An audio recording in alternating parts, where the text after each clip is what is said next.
बिस्मिल्लाहिर्रहमानिर्रहीम। अस्सलाम वालेकुम। आज की इस वीडियो में हम सिंपल शर्ट की कटिंग करना सीखेंगे। कटिंग में आपको स्टेप बाय स्टेप बताऊंगी, तो वीडियो को एंड तक देखिएगा ताकि आप पूरे तरीके के साथ इस शर्ट की कटिंग करना सीख सकें।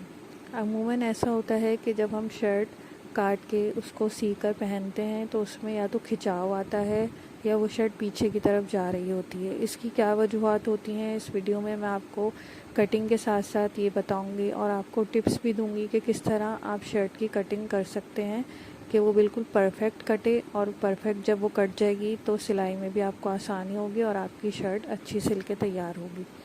तो मेरे पास ये एक शर्ट पीस है जिसको मैंने आयरन कर लिया है। इसकी कनी वाली साइड हमें दामन की तरफ नहीं रखनी, अपनी तरफ रखनी है, यानी लंबाई में रखनी है। जो इसकी कनी वाली साइड है वो लंबाई में रखनी है और इस तरह से इसको बिछाकर उस पर आयरन कर लेना है। फ्रंट और बैक दोनों एक साथ काटेंगे और ये मेजरमेंट है जिस पे मैं शर्ट काटूंगी। तो मैंने फ्रंट और बैक के कपड़े को लेंथ और दामन नाप के इस तरह बिछा लिया है। इसकी सीधी साइड अंदर की तरफ रखी है दोनों की, और पहले एक साइड बिछाकर उस पर आयरन किया है और फिर दूसरी साइड बिछाकर उस पर आयरन करके इनको सेट करके रख लिया है। लेंथ इसकी 40 है, तो 1 इंच ऊपर हमें स्विंग अलाउंस छोड़ना है और 1 इंच नीचे की तरफ हमें मोड़ने के लिए स्विंग अलाउंस छोड़ना है। तो नीचे मैंने 1 इंच के फासले पर मार्किंग कर ली है दामन की तरफ, जिस तरह आप वीडियो में देख रहे हैं। 1 इंच का निशान लगाकर सीधी स्केल की मदद से हम लाइन ड्रॉ कर लेंगे और बाद में जब दामन मोड़ेंगे तो उसमें इसी लाइन के ऊपर हम दामन मोड़ेंगे। तो ये देखें, दोनों पल्ले मैंने इस तरह से बिछाए हुए हैं फ्रंट और बैक के, और अच्छी तरह से इसे आयरन कर लिया है और इसका आड़ापन निकाल लिया। अब सबसे पहले हम शोल्डर की मार्किंग करेंगे। शोल्डर हमारा 14.5 है, तो 7.25 पे हम निशान लगाएंगे। ये देखें, जैसे ऊपर की तरफ मैंने 7.25 पे निशान लगा लिया है। आपका जितना शोल्डर हो आप उस हिसाब से लगाइए। 1 इंच मैंने स्विंग अलाउंस छोड़ा है और 1 इंच का निशान लगा के हम इस तरह से लाइन खींच लेंगे ऊपर शोल्डर की तरफ। फिर हम इसमें आर्म होल के लिए निशान लगाएंगे। आर्म होल 7.5 रखा है, तो जो हमने 1 इंच ऊपर एक्स्ट्रा छोड़ा था वहाँ से हमें इसका निशान लगाना है 7.5 इंच का, और उस पर भी इस तरह से लाइन ड्रॉ कर लेनी है। सबसे पहले हम सारी फिटिंग्स की लाइन ड्रॉ कर लेंगे, फिर बाद में हम अपने साइज़ के हिसाब से निशान लगाएंगे। अब ये जो हमने आर्म होल के लिए चेस्ट का निशान लगाया था, वहाँ से लेके जहाँ तक हमारी हिप होगी वहाँ तक 13 इंच का मैंने निशान लगाया है। इस तरह से 13 इंच का निशान लगा के इस पे भी हम एक लाइन डाल लेंगे। ये हिप का निशान हो जाएगा। ऊपर चेस्ट का निशान है। चेस्ट के बाद 6 इंच नीचे की तरफ आके हम कमर का निशान लगाएंगे और इस पे भी एक सीधी लाइन ड्रॉ कर लेंगे। अब ये सारी मार्किंग हमारी हो चुकी है। अब हम इस पे फिटिंग का निशान लगाएंगे।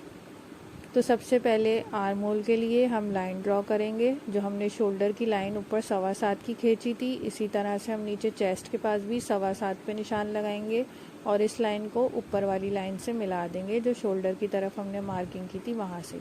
इस तरह से ये इस तरह बॉक्स बन जाएगा आर्म होल की गोलाई देने के लिए।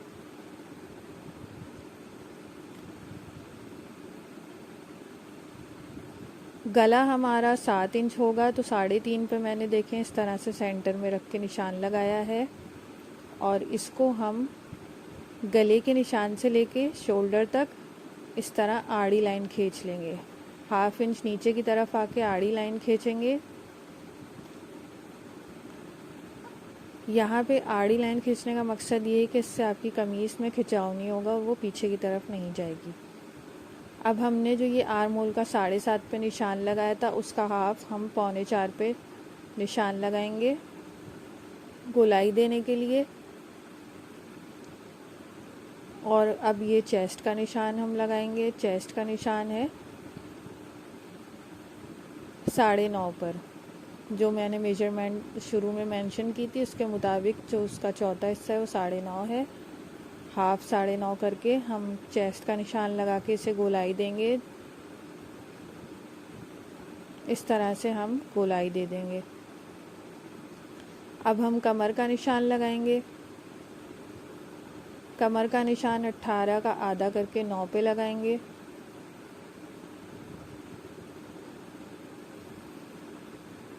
और हिप का निशान 21 का आधा करके 10.5 पे लगाएंगे। ये एक नॉर्मल साइज़ की शर्ट है, आप अपने हिसाब से अपनी मेजरमेंट के हिसाब से निशान लगाइएगा। 10.5 पे मैंने हिप का निशान लगा लिया है। ये सारी मार्किंग कंप्लीट हो गई है। अब हम इसे स्केल की मदद से इस तरह मिला देंगे ताकि जब हम कमीज़ की स्टिचिंग करें तो हम इसी पे फिटिंग की सिलाई लगाएंगे। अब ये जो हमने स्केल की मदद से लाइन खींची थी, इससे 2-2 इंच के फासले पे निशान लगाएंगे और जो हिप का निशान है वो 1 इंच के फासले पे लगाएंगे और इसको भी स्केल की मदद से इस पे लाइन ड्रॉ कर लेंगे और इसी पर हम कटिंग करेंगे। यहाँ से हमने आधे इंच का स्विंग अलाउंस छोड़ना है और यहाँ से 2-2 इंच का।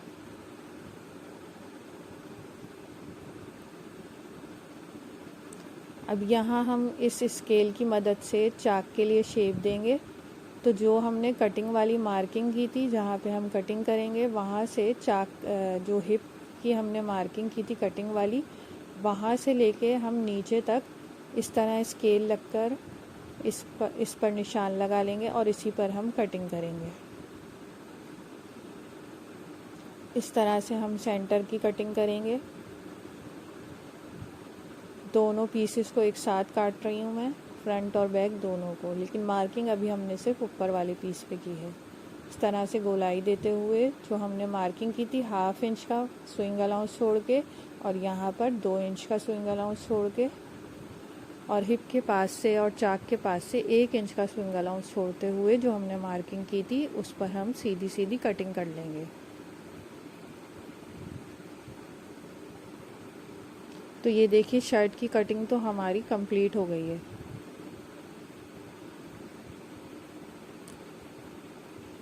अब ये जो हमने ऊपर आड़ा निशान लगाया था उसकी भी कटिंग कर लेंगे।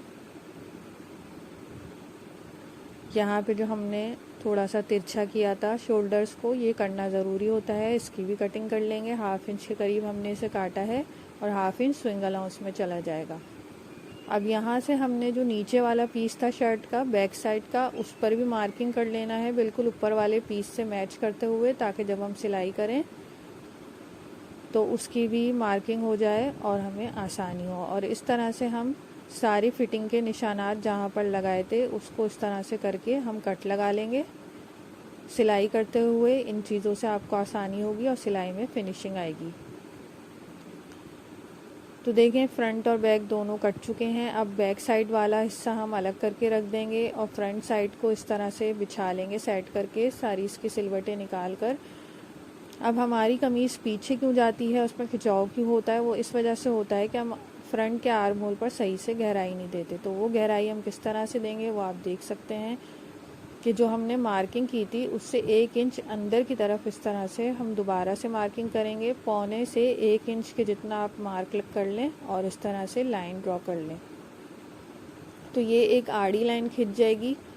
अब इसी पर हम आगे की दोबारा से गोलाई देंगे आर्म होल की, थोड़ी अंदर की तरफ, क्योंकि आगे का जो आर्म होल होता है वो थोड़ा गहराई में कटता है और बैक साइड का जिस तरह हमने काटा है वो वैसे ही कटता है। तो बस 1 इंच से लेकर पौना इंच तक आपने अंदर की तरफ गहराई देकर इसकी भी कटिंग कर लेना है। जिस तरह से आपको वीडियो में नज़र आ रहा है इस तरह से हम इसको गहराई देते हुए इसकी भी कटिंग कर लेंगे। अगर आप इस चीज़ को फॉलो करेंगे तो कभी भी आपकी कमीज़ में ना खिंचाव होगा, ना आपका गला पीछे की तरफ जाएगा। यही गहराई हम आस्तीनें काटते हुए भी उसमें देंगे, तो वो आप आगे चल के वीडियो में देख सकते हैं। तो दोनों शर्ट्स की दोनों साइड की फ्रंट और बैक को इस तरह रखकर अब हम आस्तीनें काटने के लिए बाजू का नाप लेंगे कि बाजू की चौड़ाई हमें कितनी रखनी है। तो जहाँ से हमें सिलाई करनी है, जो सिलाई की मार्किंग की है हमने शोल्डर पर और चेस्ट पर, वहाँ से हमें इस तरह आड़ा इंच टेप रख के नापना है। तो इसमें 8.5 इसकी चौड़ाई आ रही है। अब ये मैंने आस्तीन के लिए कपड़ा फैला के रख लिया है। इनकी दोनों सीधी साइड अंदर की तरफ है आस्तीन के कपड़े की ये देखें, ये दोनों सीधी साइड मिलाकर मैंने इसको इस तरह डबल फोल्ड कर लिया है और इसमें मुझे जोड़ डालना है क्योंकि कपड़ा कम था, तो हम इस तरह बीच में जोड़ डाल के आस्तीन की लेंथ कंप्लीट कर सकते हैं। तो इसकी चौड़ाई बाजू की मेरे पास 8.5 इंच आई थी। 2 इंच मैं स्विंग अलाउंस रखूँगी, 1.5 से 2 इंच आप स्विंग अलाउंस रख सकते हैं। लंबाई इसकी सिलने के बाद 20 इंच आ रही है, 1 इंच ऊपर से और 1 इंच नीचे से स्विंग अलाउंस छोड़ने के बाद। तो सबसे पहले हम ऊपर से नीचे की तरफ ये 4 इंच का निशान लगाएंगे और इस पर एक लाइन ड्रॉ कर लेंगे इस तरह से सीधी। फिर हम ये सेंटर से लेके 2.25 इंच का निशान लगाएंगे आस्तीन को शेप देने के लिए, और इस तरह से ये देखें लाइन ड्रॉ कर लेंगे। अब वो जो 8.5 का निशान था उसको 2.25 के निशान से इस तरह स्केल की मदद से मिला देंगे और इसकी कटिंग कर लेंगे। हमारी सिलाई जो है वो 8.5 वाले निशान से होगी। अब नीचे हम 6.5 इंच पे निशान लगाएंगे, 1 इंच स्विंग अलाउंस है, सिलने के बाद ये 5.5 हो जाएगा। और ये जो शेप वाला स्केल है इसको इस तरह रखकर हम ऊपर के निशान को नीचे वाले फिटिंग के निशान से मिला देंगे और चॉक की मदद से इस पर लाइन ड्रॉ कर लेंगे और अब इसकी कटिंग करेंगे। ये जो हमने मार्किंग की थी इस पे ये देखें शेप देते हुए हम इस तरह से इसकी कटिंग कर लेंगे। तो ये देखें हमारी स्लीव्स की भी कटिंग हो गई जल्दी से। साइड से भी हम इसको काट लेंगे, 1 से 1.5 इंच आप इसका स्विंग अलाउंस दे लें। कपड़ा कम है तो आप 1 इंच भी दे सकते हैं और 2 इंच अगर कपड़ा है तो 2 इंच दे दें। तो ये देखें बीच में इस तरह से कट लगा लेंगे स्लीव्स का सेंटर, और ये फिटिंग का निशान यहाँ पे भी हमने कट लगा लिया। अब हमने जो आगे कमीज़ में गहराई दी थी उसके लिए हमें आस्तीन में भी गहराई देनी होगी। तो इस तरह से अगर आप आस्तीन का कपड़ा रखते हैं तो इस तरह से ऊपर के 2 हिस्से उठाकर उसको हमें गोलाई देनी है। तो सबसे पहले हम चॉक की मदद से हल्की सी आधे इंच अंदर की तरफ इस तरह गहराई दे देंगे जिस तरह हमने शर्ट के आर्म होल में दी थी, और ऊपर के 2 पीसेस पकड़ के इसकी कटिंग कर लेंगे। याद रहे कि ऊपर के 2 पीसेस पकड़ के हमें कटिंग करनी है, चारों पीसेस की कटिंग नहीं करनी। तो ये हमारे फ्रंट साइड पर आ जाएंगे। तो हमारी शर्ट की कटिंग कंप्लीट हो गई है। उम्मीद है आपको ये वीडियो पसंद आई होगी और आपको समझ आया होगा कि शर्ट की कटिंग किस तरह करते हैं। अगर आपका कोई सवाल हो तो आप कमेंट बॉक्स में मुझसे पूछ सकते हैं। अल्लाह हाफिज़।